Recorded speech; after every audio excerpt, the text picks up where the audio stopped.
Welcome back. On to some news from the international quarters now. While Ndtv has been reporting on the situation within Libya, its impact on oil and the evacuation of Indians. Now, with 18,000 Indians in the country, it's a massive task. The passenger ship Scotia Prince has reached Benghazi and it's expected to carry over 1,000 citizens back to India, waiting for over 10 days now. Here is a report on how an Indian school principal is helping embassy officials to get these Indians back to safety. In peacetime, it is the export of oil that keeps the harbour in Benghazi bustling and busy. Today, in strife-torn Libya, there is no oil going out, but there is still a sea of people in search of an exit.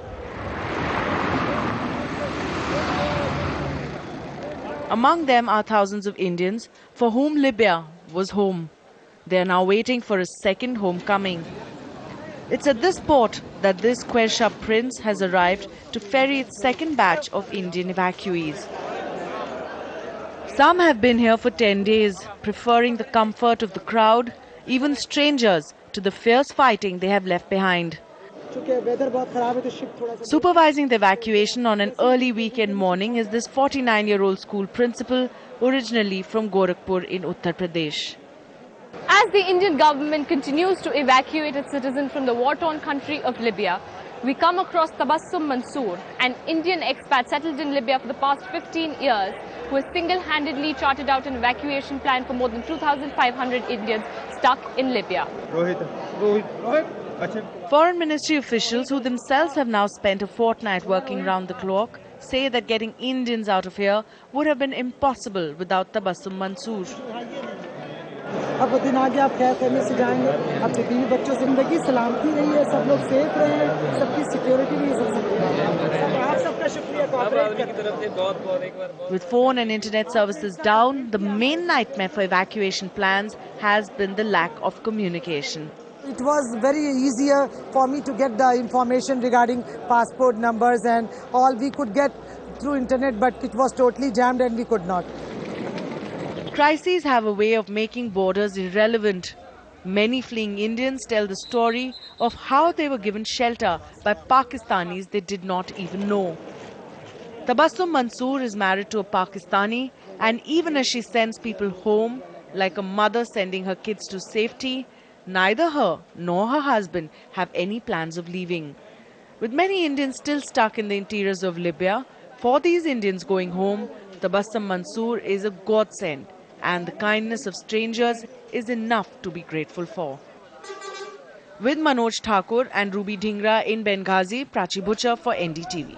Now, is India on the wrong side of the history as far as Libya is concerned? Talking to NDTV's Sonia Singh, the Foreign Secretary Nirupama Rao says no. India should be concerned about its own interests before taking a hard stand on the developments in any Arab country.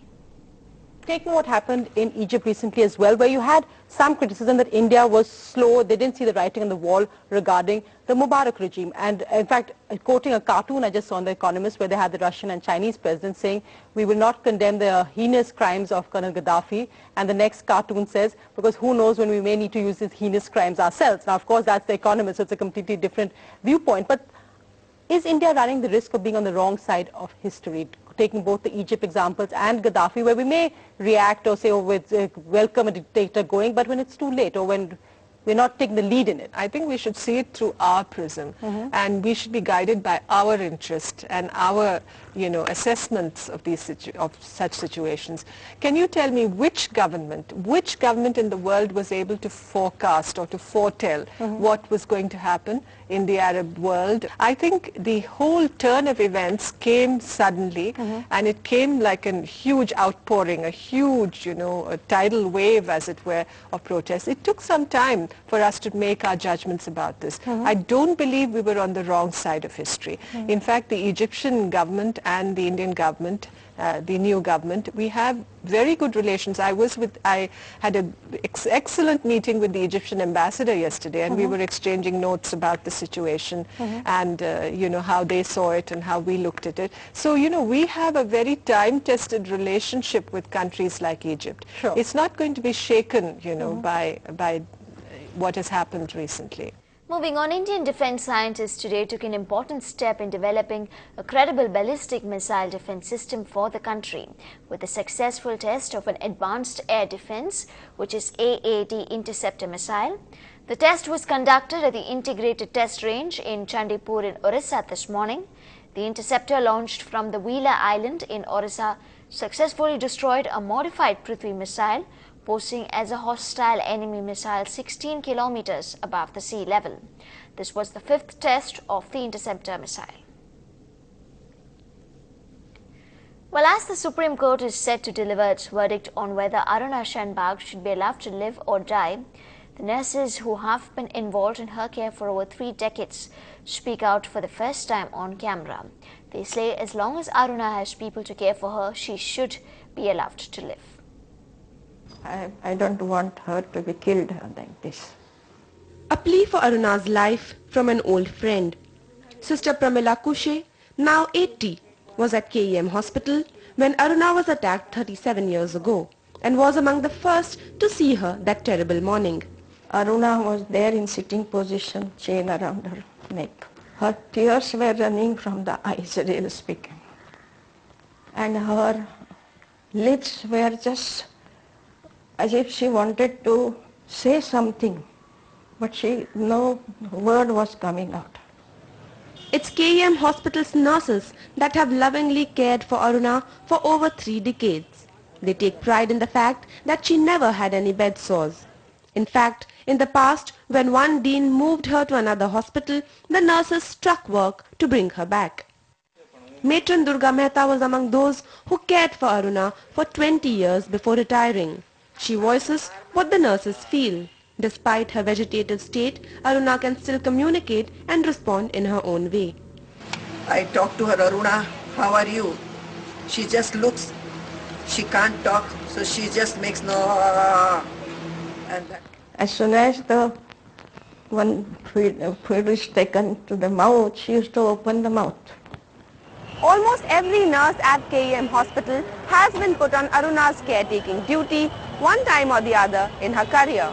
Hence, they now all feel personally involved as they wait for the verdict. Under strict instructions from hospital authorities not to speak to the media, all they can do now is hope for the best silently. In Mumbai, Prachi Zavdekar Wagh for NDTV. Moving on, the youngest of the Gandhis, BJP MP Varun Gandhi, has married his graphic designer fiancée Yamini Roy Chowdhury in Varanasi. Family members from both the sides attended the pre-wedding rituals and a simple ceremony at a temple there this morning. Varun had invited his cousins Priyanka and Rahul and his aunt Sonia Gandhi for the ceremony, but no one from Sonia Gandhi's family were present there. This is the first wedding in the family after Priyanka's marriage. सब लोगों का आशीर्वाद चाहिए पूरे देश का। यहाँ पर आने का, यहाँ पर इस वैदिक रीत से शादी करा के कितनी खुशी महसूस हो रही है? बहुत खुशी हुई। ये तो हिंदुस्तान का हृदय है और हम लोग बहुत खुशकिस्मत है कि हमको मौका मिला। And in news from the business sector, well, all big and small garment retailers, wholesalers and manufacturing units will be closed throughout the country on the 7th of March, that's tomorrow, to oppose the excise duty of 10% that has been imposed on them. They will be going on a peace rally in Chennai tomorrow in support of their cause. Well, the Indians are not taking the minnows for granted, and the island team is just throwing wide. The latest from the World Cup is coming up.